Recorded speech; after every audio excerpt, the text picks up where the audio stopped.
Now we're going to be dividing rational expressions that have quadratics with leading coefficients of 1. So again, this becomes a problem that's very similar to what we've already seen. If you remember, division is the same as multiplication, right, by the reciprocal. So I'm going to go ahead and I'm going to change this problem into a multiplication. So I have x squared plus x minus 2. Rewrite the first rational expression, minus 5x plus 6. And I'm going to make that a multiplication, and I'm going to flip the second. So I'm going to have 3x minus 6 on top, and x plus 2 on the bottom. So now this looks like a multiplication problem that we've already worked with. So remember, I'm going to have to factor each of these, the numerator of the first and the denominator of the first rational expression, and then the numerator and the denominator of the second one. So let's go, let's start. So we have the first one. We have x squared plus x minus 2. And again, we have, this looks like a quadratic with a leading coefficient of 1. So we can go straight to our double bubble. And we just have x, we're looking for factors of negative 2 that add up to positive 1. So we have 2 and 1 multiply out to 2. 1 has to be positive, 1 has to be negative. And since they have to add up to 1, right, we have 2 plus negative 1. So these are our factors. So we just have a plus 2 minus 1. Whoops. And then an x minus 1. Okay. Second, we have x squared minus 5x plus 6. We want to factor that. Again, we can go to the double bubble. Now we think about factors of positive 6 that add up to negative 5.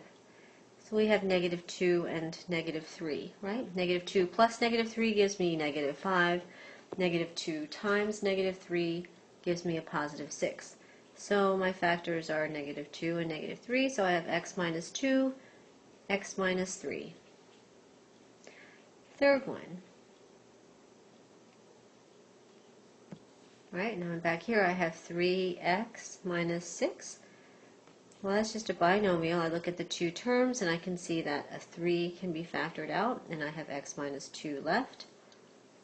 And then if I looked at my fourth one, well, I don't even have to factor that because that's just x plus 2.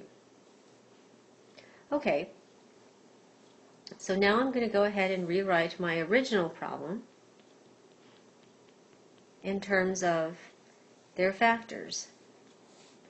So this is the same as, I have x plus 2 times x minus 1 divided by, I got that one, divided by x minus 2 times x minus 3 times, now I have this 3 times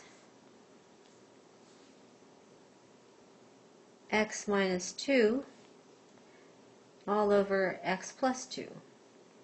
Now I'm going to put that in parentheses again just to keep track of, just to remind myself that this entire denominator is one unit, right?